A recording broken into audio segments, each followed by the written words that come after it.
Magandang umaga po mga kabansa. Kayo po ay nasa iparas kay paras at ras na ang mga issues. Ito po yung lingkod. Paglinawan na bumabati, Secretary. Magandang hapon, paring Ado.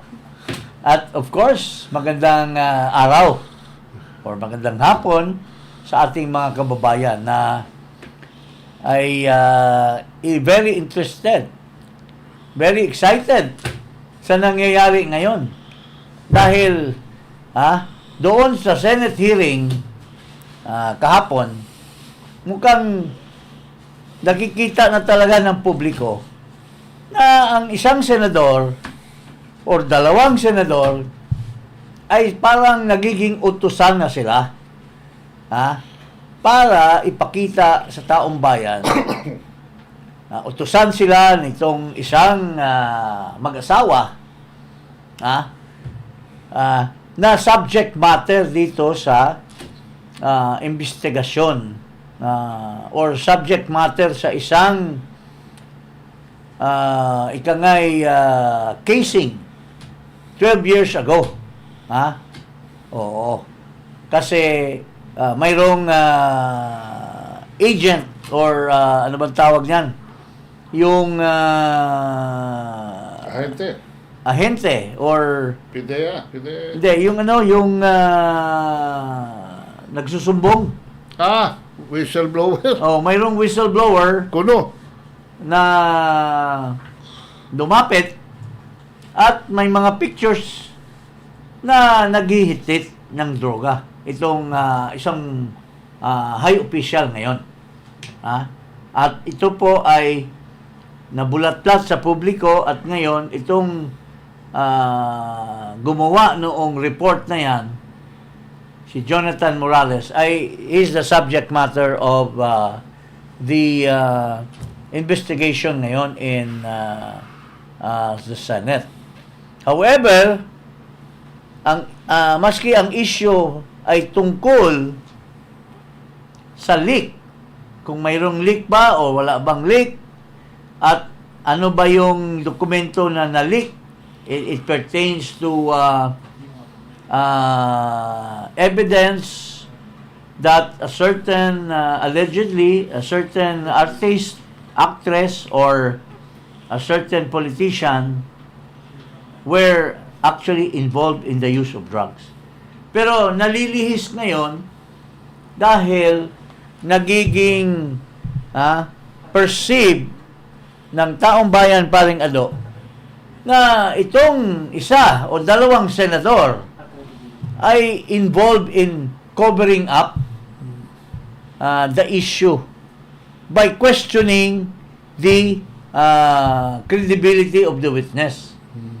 Okay, pakinggan natin kahapon ito, kasama yun sa plano niya pagpunta sa bahay mo na mag-uusap sila or coincidental lang na tumawag si Santiago? Hindi ko po alam kung meron na silang previous na pag-uusap o ano man po. Basta kaya that very important na submit mo to this committee yung unedited recording para kailangan natin yun. Yes, Your Honor. Mr. Chair, how can we be sure if the video that is going to be presented before the committee is totally unedited? We will Knowing this person who has a lot of criminal records, Mr. Chair. we will seek the expertise of the PNP Anti-Cybercrime Group. Alam nila yan kung yan ay pinagputol-putol o unedited yan. So, yung buong recordings mo, okay lang sa'yo kung papuntahin ko sa'yo yung PNP Cybercrime Group para to retrieve the recording.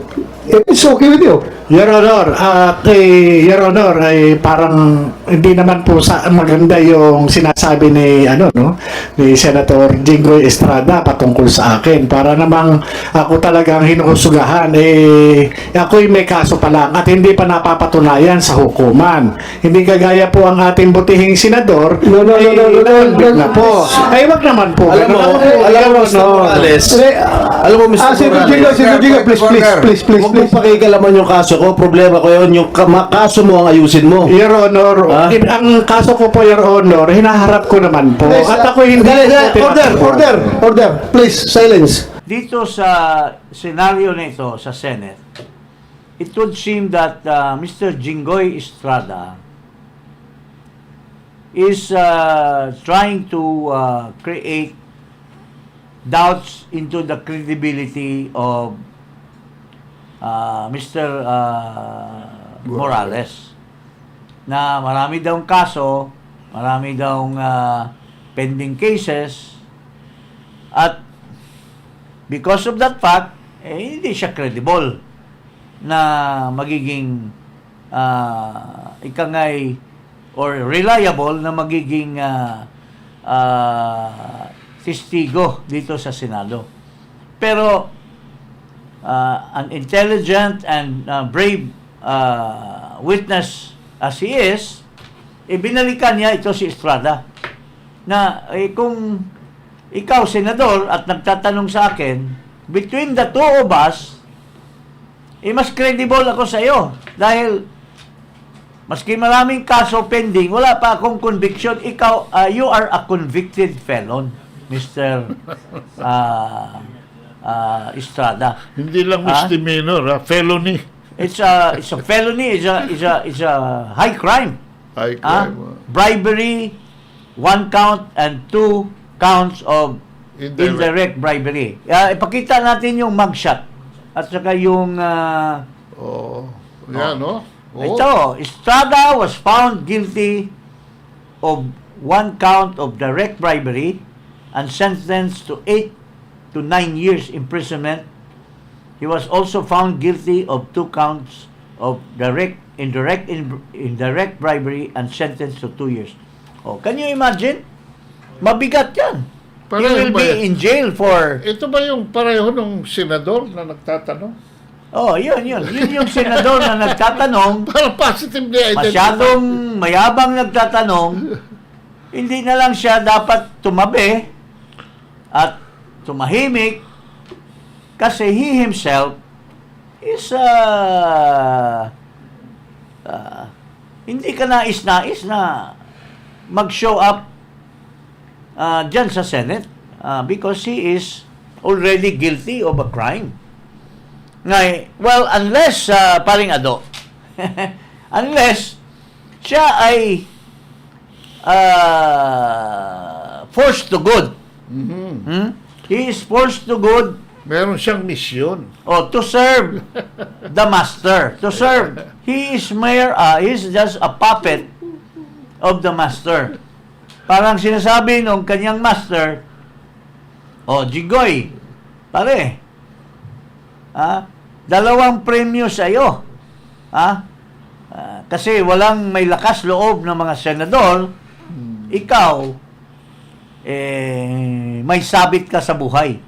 Unang-una, guilty ka na.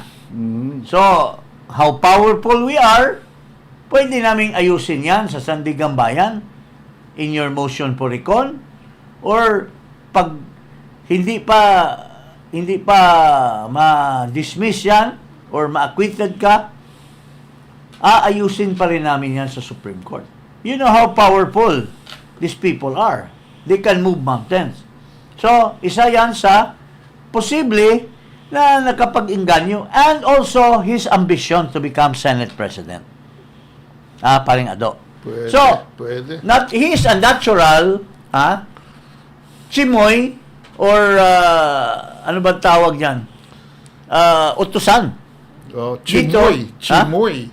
Chimoy. Utusan dito. And it's pretty obvious kasi he really went out of his way. Unang-una, kulang na lang bugbugin niya si Morales sa panggagalaitin niya. Pangalawa, nagdadala siya ng mga testigo. May hakot siya. I have a very strong suspicion na siya ang nag-gather noong mga doktor sa St. Luke's. Siya ang nagmaniobra allegedly dito sa video. Tinatakot nitong kanyang bata na si Picoy. Tinatakot ng kanyang sidekick, bata or kaibigan na si Picoy na takutin si Morales. Para hindi na sumipot. Ito, bakit natin nasasabi? Mayroon ditong picture. Pinadala sa atin.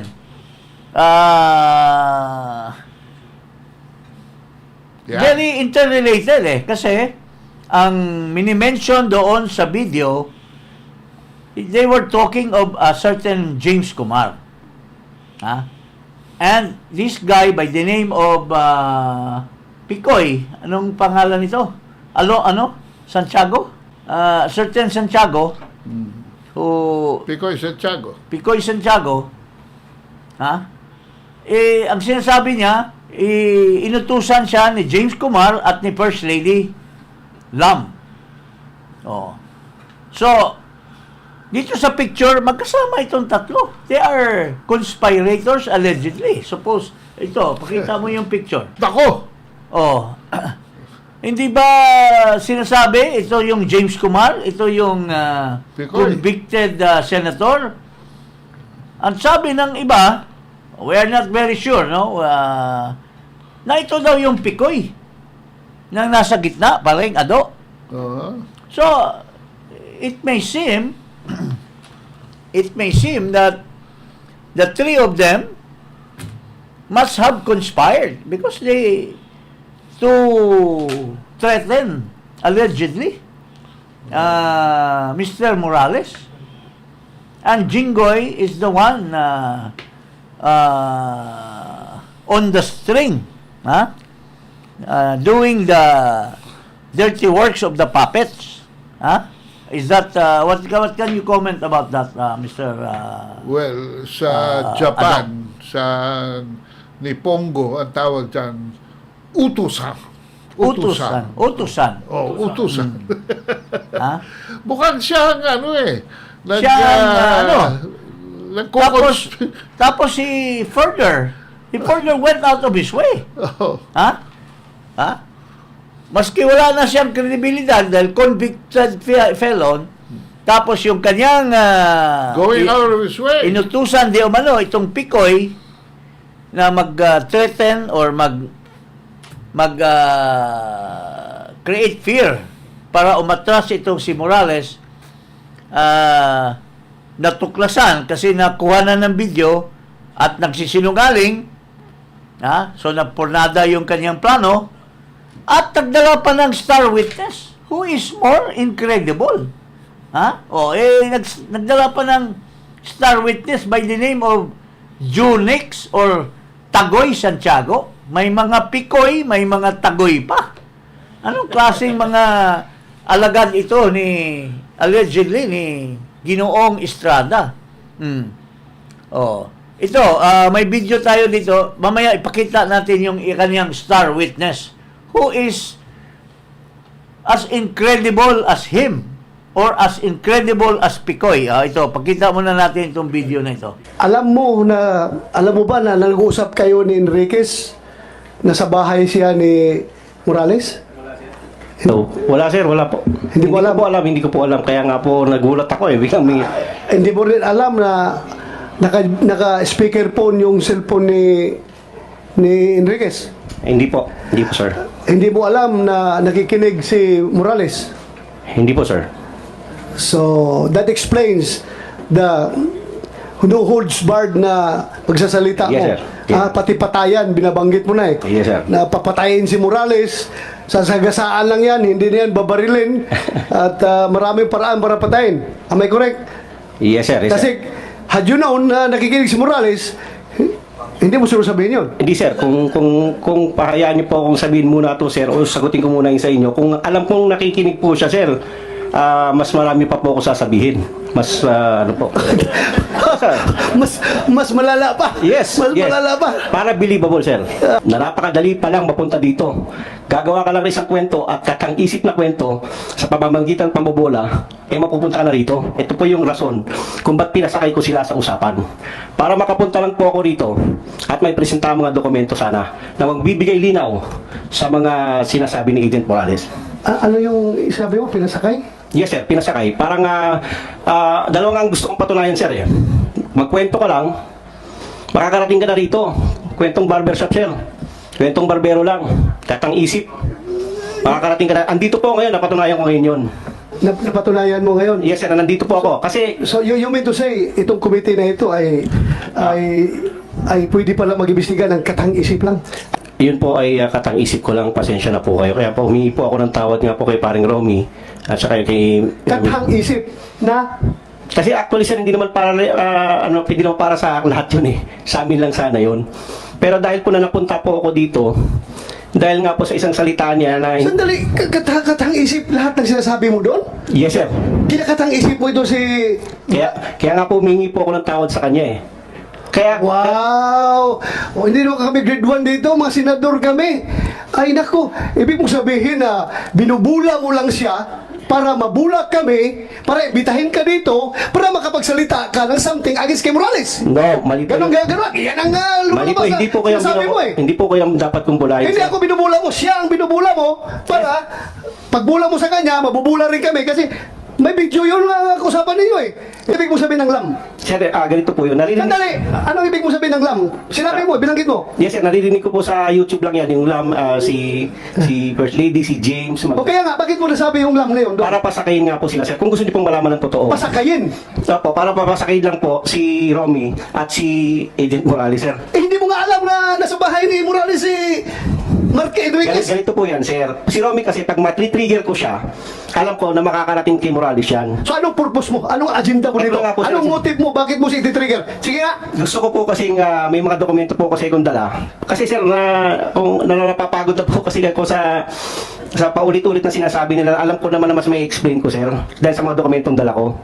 Ano yung mga dokumento na mo? Pwede ko ba ipakita sir? But before you show that document, explain your side. Bakit mo sinabi yun? Huwag mo kaming bulahin, ha? Yes, sir. Ha? I will cite you in contempt directly kung sinungaling ka dito, ha? Kasabot ko, sir. Kasabot. Huwag mo kong dalahin sa bula-bula. Kasabot ko, ha? sir. Kasabot ko. Kumsi, i-play mo nga yung may sinabi siyang lam. Huwag mo sabihin, bula mo lang kami. Confirm. Na yung narinig natin na video recording, at saka yung nilagay ni Morales na mga wordings doon, narinig mo yan during your conversation with Santiago. Yes, Mr. Senator. Do you confirm or deny? I don't deny. Para po sa Hindi, yung sinabi niya na binubula ka lang niya. Well, Para daw makapasok siya dito sa Senado at makapagbulala siya ng mga record na hawak niya against Morales. Mr. Senator, I cannot accurately answer what is his intention. That is his intention. Pero with all sincerity, do you think yung usapan niyo, binubula ka lang niya, pinapasakay ka lang niya, taga DOJ ka eh. Huwag mo sabihin, XPDI agent ka. Huwag mo sabihin, ganun ka kababaw. Ben, sino nag-utos sa'yo na pasakayin mo si Enriquez? Sarili ko lang sir. Sarili mo! Yes, sir. So you're a hero! Nasa sa inyo Ha? sir kung paano niyo ako titignan ngayon sir. Pero yun po ang You are a katotohanan. hero, sarili mo lang. Nasa sa inyo na po sir kung paano niyo po ako titignan. Pero ang sinasabi ko po ay totoo. Galing sa aking puso sir. Galing sa iyong puso na binubula mo lang talaga ito. Yes sir. Binobola ko pa lang po si paring Romy sir. So, sabi ni Bato, anong tingin mo sa amin? Grade 1? Mga senador, grade 1? Pero, tama si Bato. Ang tingin ni Picoy, grade 1 talaga. Kasi may dalawang mukhang grade 1 na senador eh. Hindi man kumikibo, the gravity of the situation calls for their further questioning the witness who lied through his teeth. Sino ba mga maniniwala, mga kaibigan? Nakatang isip lang yung kanyang attempt to threaten Morales. Papatayin daw, sagasaan, or maybe bribe him, bigyan ng pogo operation, or lotto operation, whatsoever. Oh. Pero, nasaan yung dalawang senador na mga utasan. Ha? Walang kibo, never even uttered a word to debunk or to even raise questions because binabastos na yung kanilang institution by this guy. Because niluloko ang mga senador by this guy. Pero mayroon ba? Tama si Bato. Yung iba, grade 1. Siya lang yung grade 4 dito sa pagkasenador. So yun po mga kaibigan. Tapos furthermore, May isa pa. mayroon pang isang dinala, star witness daw. Oh. Sino ba itong tao na ito? Itong si General Problem or Major Problem or General Problem by the name of Tagoy. Tagoy din ito, yung isa Pikoy. Ito Tagoy or better known as Junik Santiago. O ito, ipakita mo nga uli yung picture ng dalawang comedian. O, itong Pikoy at saka Tagoy. Pakita mo uli. Ayan mga kababayan. Ito yung mga testigo ni Jinggoy. Itong isa, star witness daw niya. Itong isa, inutusan niya ito. Di umano. Kasi nasa picture ito eh. Bata to siguro ni Jinggoy, itong Pikoy, na mangluloko. Star, ano daw siya? Anong tawag parang, ano daw siya? Ano bang pangalan niya? Katang isip lamang daw. Kathang isip. Yun. So, yung isa, yung Junix Santiago, or better known as Tagoy Santiago, kaibigan ko yan. Kilala ko yan. From head to toe. From head to toe. Alam mo, kilala kita, Mr. General Junix. Alam ko, pagkatao mo. Bakit ka nagpagamit? Sisiraan mo pa yung testigo na STL. Ikaw ba perfect ka na tao? Mr. Junix Santiago? Perfecto ka ba? Wala ka bang kabulastugan na mas masahol pa dito kay Mr. Morales, Mr. Junix Santiago? Ito, pagpakita natin. Empleyado ka sa PIDEA board. Ano ba yung tawag niyan? Pero sinipa ka ni Presidente Duterte dahil sa katiwalian.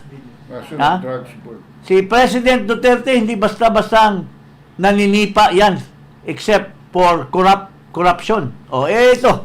Pakinggan natin yung news item na sinipa ka. Worse than Morales. You are worse than Morales, Mr. Tagoy Santiago. Kilala kita kasi yung kaibigan kong businessman, alam ko marami kayong deals before. Marami kayong deals before. When you were the chief of staff or whatever of the armed forces. Pero bakit ka pa nag-appeal dyan? Sisiraan mo yung tao na nagsakripisyo para sa bayan. Sa ano ba? Magkano ba yan? Paring magkano ba yan? Kilala ko rin to eh. Kilala ko rin itong... pakita natin kung anong pagkatao mo, Mr. Tagoy, Junix Santiago. Sinapubliko ng Malacanang ang isang complaint letter mula sa Dangerous Drugs Board Employees Union laban sa dating DDB chair na si Dionisio Santiago. Nakasaad dito ang pagbiyahe ni Santiago sa Vienna, Austria para dumalo sa isang ordinaryong pagpupulong kasama umano ang kanyang pamilya, mga paboritong empleyado sa DDB, kabilang na ang kanyang Girl Friday at coffee server na si Edith Julie Mendoza. Bukod dito, nagtungo rin umano si Santiago sa Amerika para sa isang official business kasama ang kanyang mistress at iba pang paboritong DDB personnel gamit ang pondo ng ahensya. Inakusahan din ng Union si Santiago ng pagtatalaga sa sinibak na si Benjamin Reyes bilang caretaker tuwing umaalis siya ng bansa kahit walang formal appointment. Tumanggap din umano ito ng isang mansyon mula sa pamilya Paruhinog na umano'y drug operator sa Osamis City noong direktor pa siya ng Philippine Drug Enforcement Agency o PDEA. Ayon kay Presidential Spokesperson Secretary Harry Roque, ilan ito sa mga dahilan kung bakit inalis na rin sa pwesto ni Pangulong Duterte si Santiago. Bukod pa ito sa hindi rin nagustuhan ng Pangulo ang naging pahayag ni Santiago sa Mega Drug Rehabilitation Center. Kamakailan lamang ay muling nagbabala si Pangulong Duterte sa mga tauhan at opisyal ng pamahalaan na ginagamit ang pondo ng gobyerno para sa mga junkets. That shows his resolve against graft and corruption. As far as he's concerned, you don't even have to be proven. If you're tainted in any way by corruption, he will not hesitate to fire individuals. And General Santiago is only the latest of them. Wala pa yata isang buwan yan eh. Mapagmalaki pa ito, pare, Junix, magkaibigan tayo, pero nagpagamit po kayo eh. Nagpagamit kayo dito sa Jinggoy Estrada na inuutusan lamang ni doon sa isang babae sa Malacanang.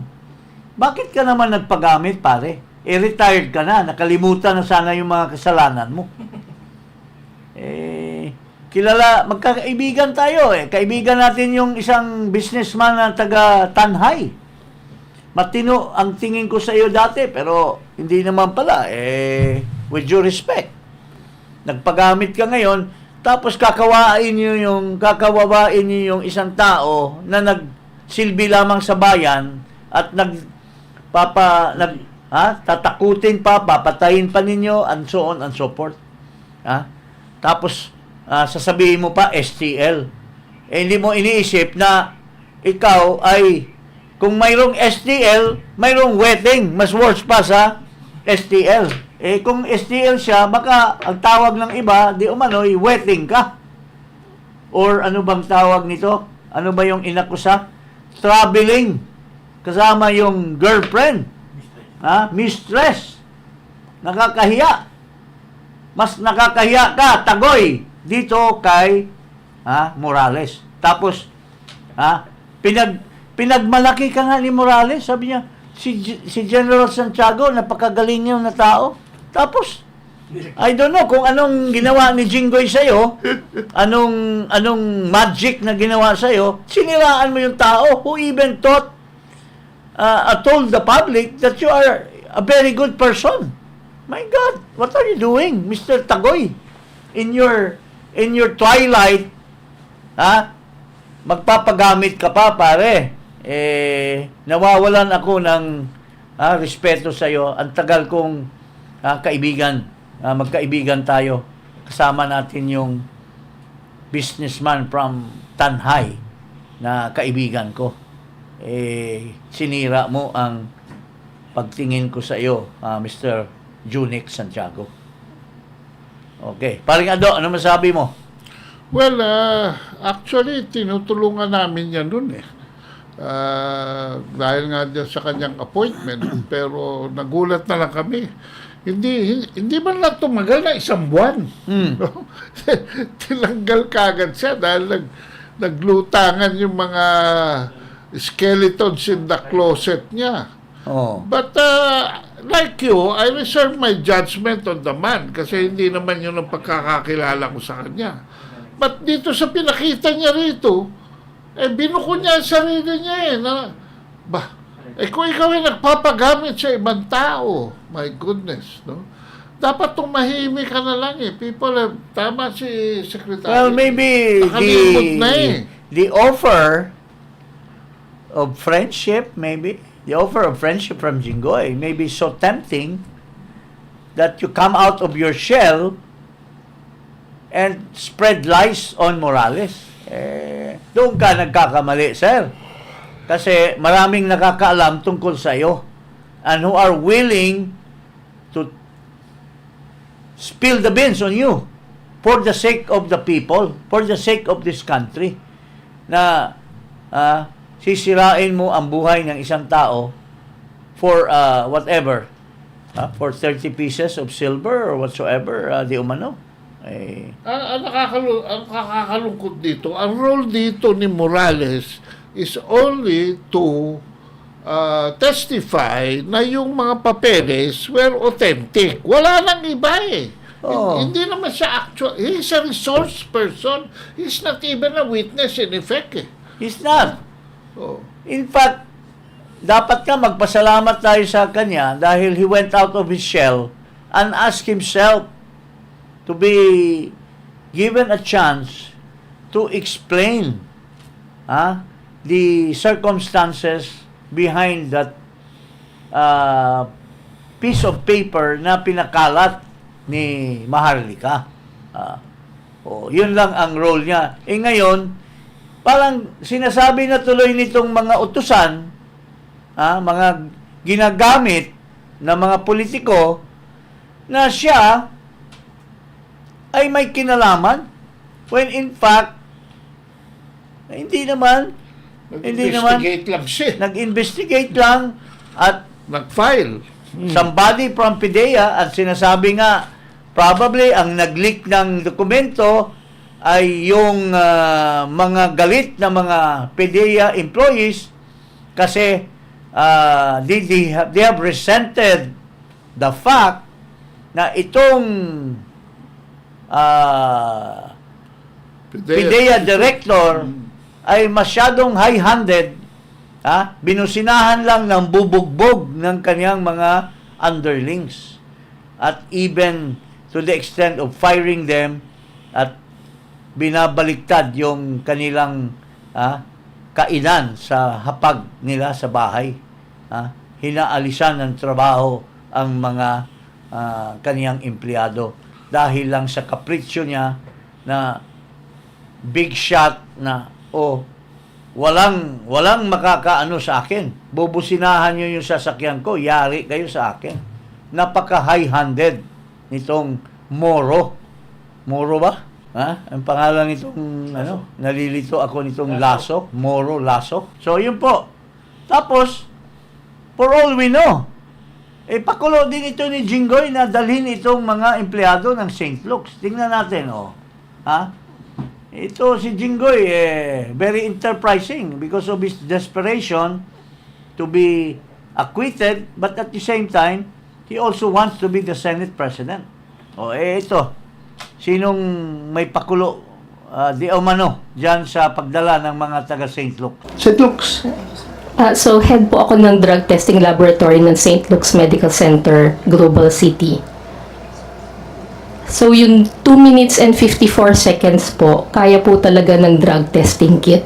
Mabilis pong lumabas yung resulta. Yung mga sinasabi po nilang 5 minutes, yun po yung maximum time na i-allow namin na lumabas yung line ng drug test. Pag lumabas po yung linya, hindi na mawawala yun, negative na kayo. Pero yung naghihintay kayo na mag-a-appear yung linya, hanggang 5 minutes po yung maximum. So, we can get, 40 to 50 seconds, may resulta na po. 40 to 50 seconds, may resulta na. So, yung doubt nila na 2 minutes so fast is not improbable and is not impossible. Correct, sir. Correct? Yes, sir. Okay. We May have the linya ba answer. lumabas, doktora?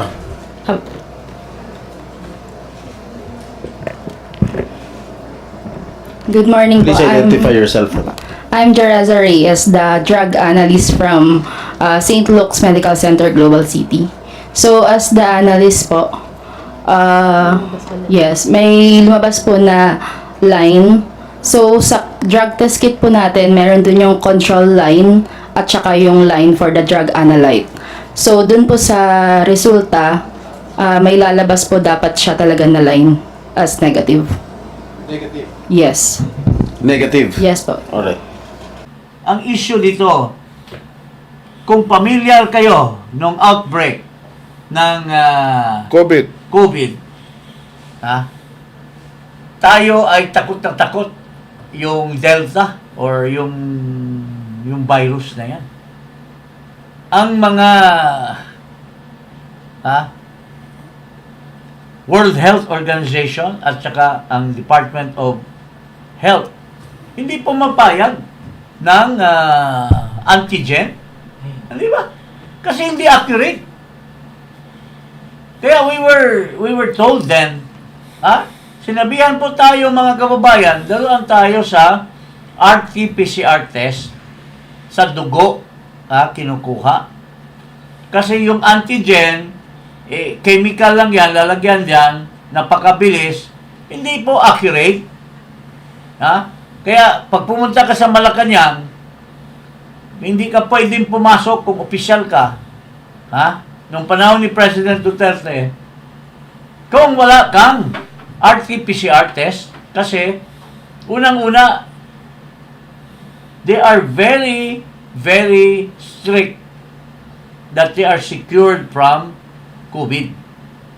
Apart from that, saka ka lang kukuha ng antigen. So, what are we saying here? So, yung antigen is the lowest form of testing na hindi accurate. Parang approximate lamang. So, yun po ang equivalent ng ginawa na testing dyan sa St. Luke's antigen test, tapos nilimit pa doon sa cocaine.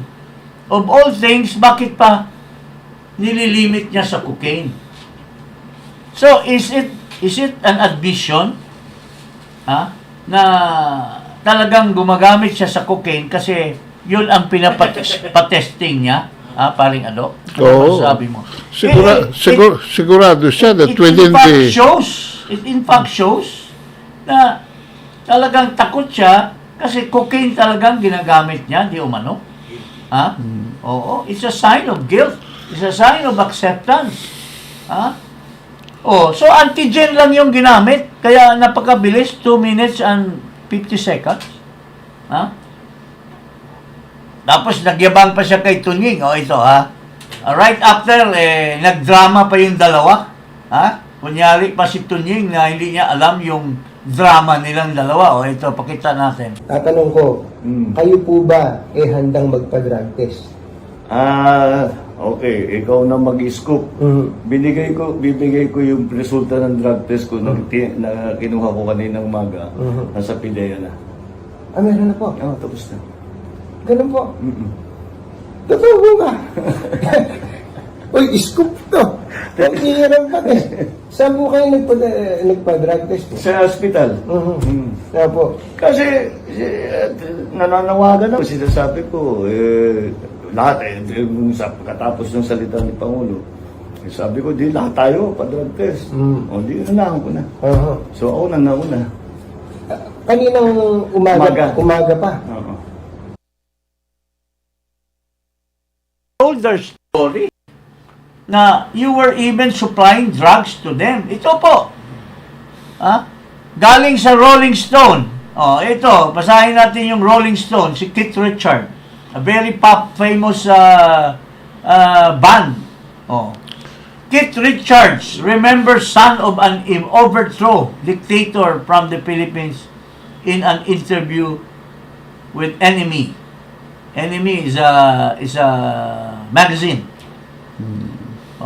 Keith Richards' interview with Enemy magazine during their Steel Whale tour in 1990. So as early as 1990 and before. Well, remember when we had this homecoming tour in England sometime in 1978 or 79. There was this young kid who is the son of a president of the Philippines. Sino pa bang ibang president of the Philippines na mayaman, nag-travel sa Liverpool, sa ibang parte ng England? He hung around with us for 2 months, riding with our tour, bus and plane, staying in hotels and acting like a roadie. He provided us kilos and kilos of cocaine, expensive alcohol and other drugs for free to be with us. But then his father got wind of his partying ways with us, and one day he was forcibly taken by some government agents during our concert in Manchester and flown immediately back to his country. That was the last time we heard of him until we heard that his father was overthrown by a peaceful revolution in 86. Yung mga tao na walang kinalaman sa ating politika, Disinterested party. disinterested party, nagsasalita. Hindi ka lang user, kundi supplier pa. Ha? Hindi lang cocaine, pagkain din, binibigay mo. Kaninong pera yon? Pera ng gobyerno. Hindi lang ngayon na nilulustay mo ang pera ng bayan by traveling, even then, mga kababayan, nung kanyang tatay ay nagdeklara ng martial law, ay naglulustay na ng pera. Binibigyan yung mga mayayaman na tulad ng Rolling Stone. Paring ano. Pakinggan natin ulit si Nikki Cositing, who was there, who was a witness. Contemporary nila yan. Kaya nga, mga kababayan, hindi na kailangan yung hearing na yan. Alam na ng taong bayan. Kaya, ang hinihikayat ni Paring Ado at marami pang taong bayan, para you will unite the country, once and for all. you will be able to retain and increase your trust rating, magpa-drug test po kayo, sir. Yung totoo. Yung totoong drug test, hindi yung antigen. Yung equivalent ng RT-PCR para malaman kung talaga bang wala ka talagang drug usage. So, ito po. Si Ginang Cositing. Anong sinasabi ni Ginang Cositing? Yung kanyang husband, ang contemporary. Si Bing Magpayo. Sinasabi nito ni Cositing na... Kilala ko si Bing dahil sambeda kami. Yan o, magkakasama. Si Bing Magpayo, si naghiwalay yun. Si Ral Si Dasa. Bing mukhang nagiging chicks niya itong kapatid ni Ralph Recto din. No. So, kilala na. Alam mo pare, just ask me anything. I will tell you what happened in the past. Alam natin lahat yan. Ito, si Cositing, anong sinasabi? I remember Mr. Marcos as candidate today, before. It never worked. All they did was go to the disco. They were always high on drugs. And I know them. They're the very same people supporting him today. But I don't condemn them. That's their life. They have all the money. They have all the resources. They don't have to drag their feet and work and show people, even to pretend, People who know him are saying the same thing. And so many others. In fact, yung source ni Morales, hindi lang namin muna sabihin ngayon, kilala na natin kung sino yung mga tao, dalawang tao na isang very prominent dating politician, yung isa pamangkin ng isang artista. Yan ang source. Pero hindi pa natin muna i-divulge. Pero hindi lamang si Nikki Cositing, Paring Ado, ang nagsasalita. Ito. You will not believe, it's the former president saying the same thing about Marcos into drugs. Ito, pakinggan natin. There's even a presidential candidate na nag-cocaine. Yung mga mayaman sa Davao, ari ng lahat ng banana, ang distribution, yung nagsuicide yung anak. May kandidato tayo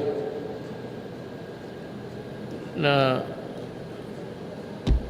nagko-cocaine yan. Yung mga anak ng mga mayaman. Kaya ako nagtaka ako, anong nagawa yung tao niya? I'm just asking.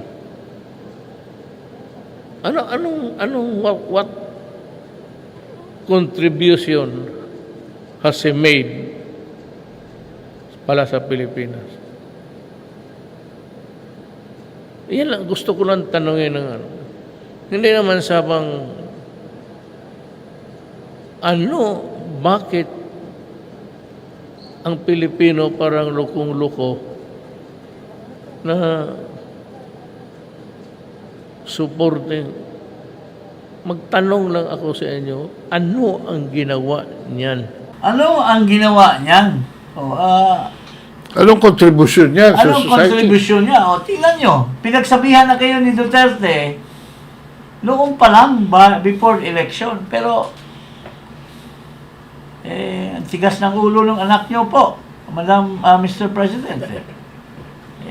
Kinukumbinsi na ng lahat. Kami, halos araw-araw, pinapakiusapan, ma'am, takbo pa kayo. Hindi naman po. Ang daming nabudol. Kasi hindi po tumupad. Hindi po nakikinig sa inyo. Hinoong Presidente Duterte. Na ngayon, sabi nila, nabudol sila. Kasi hindi nagmasid sa mga warning nyo. So, ano pong magagawa natin pagka ganyan ang ano? So, ngayon, yung mga nabudol, let's unite. Maghunos daily po kayo kasi naloko kayo, bumawi kayo. Try to correct your mistakes and unite for the people. Di ba, paring Ado? Pagka daw you make a mistake once, pwede pang maging error yan. Pero pagka twice ka na nagpaloko, ikaw ang luko-luko. So, yun po. And that's the reason na maski matanda na daw siya, gusto na niya mag-retire, hindi siya makapag-retire, hindi siya makapaghinto dahil natatakot siya na walang maggiya sa taong bayan papunta sa realization na ito pala ay naloko lang ang mga Pilipino. So, yun po, Mr. Marcos, with due respect, sir, wag namang antigen lamang. Ang tiwala ng Pilipino, wag mong don't put it under the rug. Don't put it in vain. If you want to unite, if you want to be successful as president, because you are the only president we've got, show the people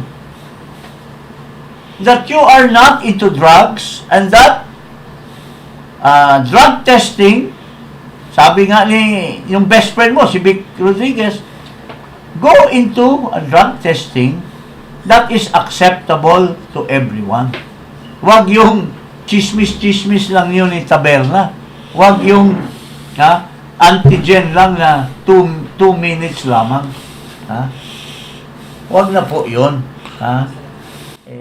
And the people are looking for an explanation kung bakit pag ganun ang mga direksyon ng polisiya mo sa gobyerno, especially when it comes to our foreign relations, na kung saan dahil sa walang pumapasok na economic assistance from other countries ay naghihirap ang taong bayan. At gagawa ka ng announcement ng ganitong araw after just a few days, after a few weeks, after a few months, iba na ang direksyon. So, nagtataka mga taong bayan kung bakit patumpik-tumpik. Walang direksyon, walang punto de vista. And in the first place, ito lang nga what is so puzzling with this president is pag-assume mo pa lang nagyabang ka na bigyan mo ng solusyon ang problema ng taong bayan, which is food security.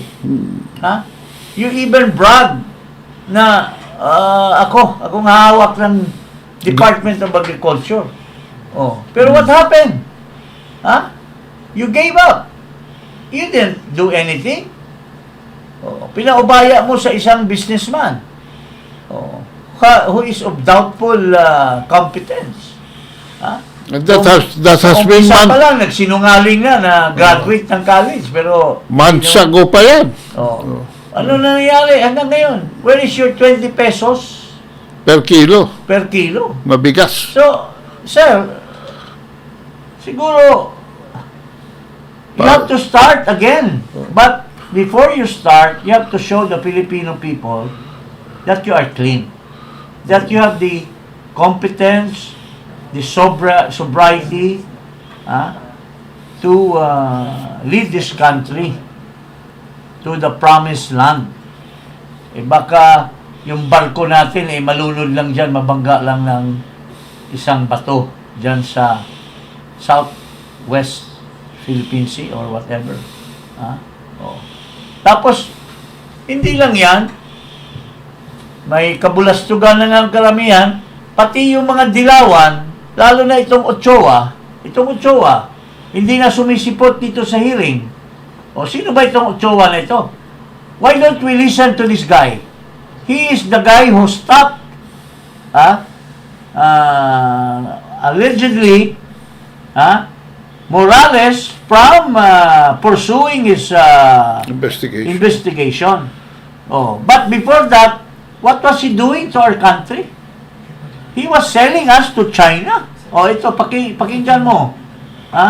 Yung sinasabi ni General Parlade. Ang tanong, ano ang ginawa nila nung ang mga isla na ito ay ay tinatambakan? Sabi nila, ang comment ng isang netizen, sabi niya, tulog ka ba nung nagpa-file ang gobyerno doon sa arbitration? Tulog daw ako. Sabi ko, hindi nga ako makatulog kasi at that time, nandun ako sa J3, sa operations ng Armed Forces at nire-report namin itong mga reclamation na ito ng incheck doon sa West Philippine Sea, panahon ni Pinoy, pero hindi nila pinapansin. Lately, nalaman namin, 2017 ito nung nalaman ko, yung pala, ang may clearance nito, si Executive Secretary Paquito Ochoa. Ito, pangalanan ko na para tumimik na ito. Ito kaya pala, every week, ito si E.S. Ochoa, nandun sa Basilan, sa Zamboanga, para mangulekta nung share niya doon sa mga dolomites at sa mga lupa na dinadala doon sa West Philippine Sea. Galing yan doon sa Tumbagaan Island.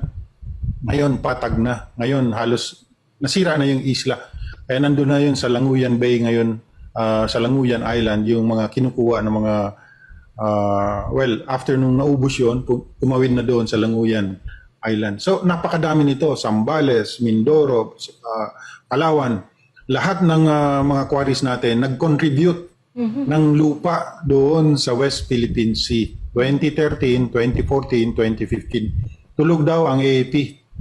Kaya nangyari yun. General Alam Parlade, po, before po tayo sa ating final message, ibig sabihin po ba nito yung sinasabi kasi ng Aquino administration na isa itong kanilang legasiya, itong pagkapanalo natin sa arbitral ruling na itong sa West Philippine Sea, mukhang sa kwento niyo po sila ang mukhang nagpalala pala ng sitwasyon po doon. Oh yes. Alam mo, walang kasing laki pa lang ng basketball court ang reclamation doon. Ni-report na namin ito kasi nakuha na namin ng picture ito. Hindi nila ina-actionan. 3 months, 4 months, 5 months after, every week, every other week, may picture kami. Hindi nila ina-actionan. Alam mo, nung meron malaking building doon sa isang isla, ito na nga, mga military structures na yung nandoon. Ayun, may lumusot niyan sa media na litrato. At doon nagsimulang malaman ng taong bayan na mayroon palang nangyayaring reclamation doon. Ano ang ginagawa ng incheck ng Pilipinas? Wala. Bakit? Kasi binibili sa kanila, binibenta ni Paquito Ochoa yung mga lupa. Wow. So he earned from it. Oh yes, definitely. Ibinenta pala tayo. Binenta tayo. Ngayon, sasabihin nila ang traidor yung Pangulong Duterte, administration nito. No, I'm sorry. Executive Secretary Ochoa, nananahimik ka. Ang tagal ko na itong sinasabi. Walang sumasalungat dun sa sinasabi ko. Kasi alam nila, totoo ito. Ang daming sundalo nakakalam yan. Hindi lamang siyang nagpahinto, allegedly, itong Ochoa, ng investigasyon ni Ginoong Morales na sana matumbukan itong artista at saka yung politiko na nagdodroga doon sa isang kondo sa Rockwell. Traidor pa pala di umano sa bayan itong Ochoa na ito. Traidor pa pala kasi sabi ni General Parlade, ito pala yung kasama siguro yung kanyang bayaw, yung kanyang mga mag-anak, nagnegosyo ng mga Tambak na lupa. Tambak na lupa, mga sand, mga mga bato para ibenta sa China. Kaya ito po ang dapat bitayin itong mga taong ito kasi sila ngayon ang nagbigay ng China ng materyales para gumawa ng Mga islands. mga isla, mga instalasyon, mga ano pa dyan, Fortification, building, airport. Kasi pinagpipirahan ang ating bansa. Pero nasaan ito ngayon? Itong mga di umano yung mga traidor. Sino ang kakampi? Sino ang mga kaibigan? Kailan lamang, mga kababayan? Dito sa makikita mo sa picture, sino ang mga kasabwat at kakampi? Ito. Sino ba yan? Ito si Ochoa.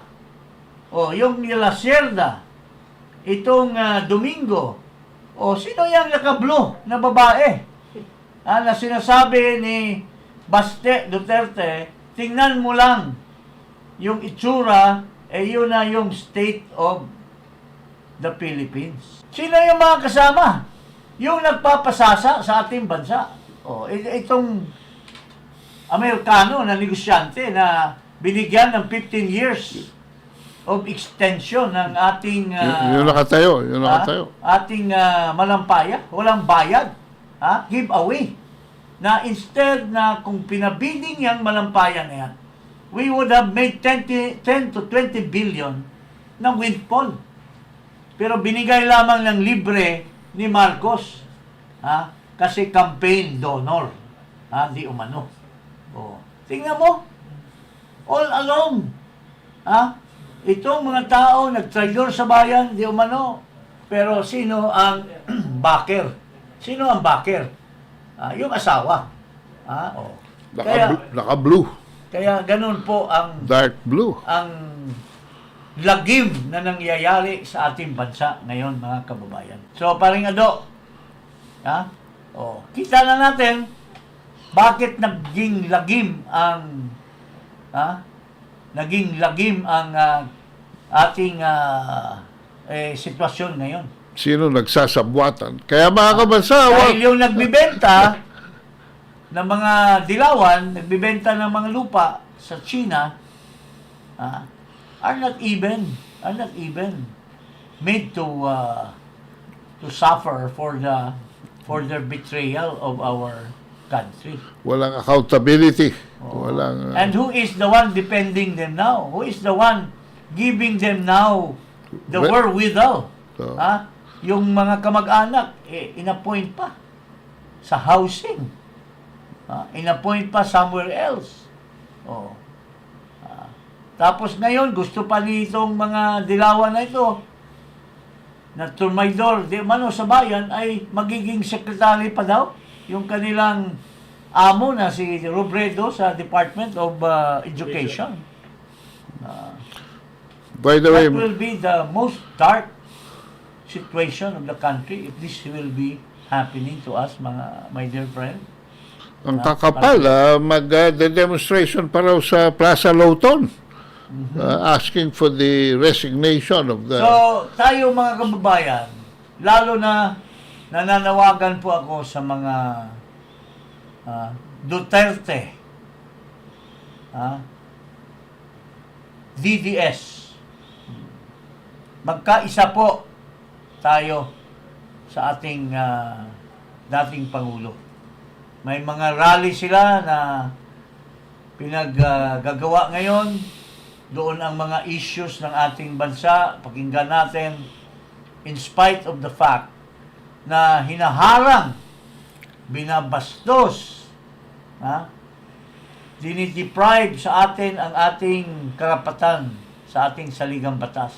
Pero we will not stop. We will continue and we will make our group bigger and bigger and bigger.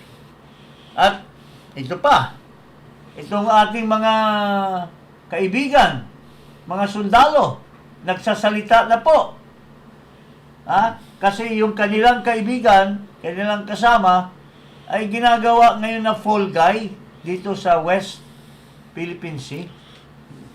Si Admiral Albert Carlos. Yeah. Na nawawala ngayon at hindi pinapasalita. Abangan ang susunod na kabanata. Abangan ang susunod For the- para sa ating bansa. For the min- Maninindigan tayong lahat, mga kababayan. Huwag kalimutan mag-subscribe dito sa Iparas kay Paras at i-click ang notification bell. Mag-subscribe din po sa aking YouTube channel at Ado Paglinawan. Secretary, Magandang hapon, Iparas kay Paras.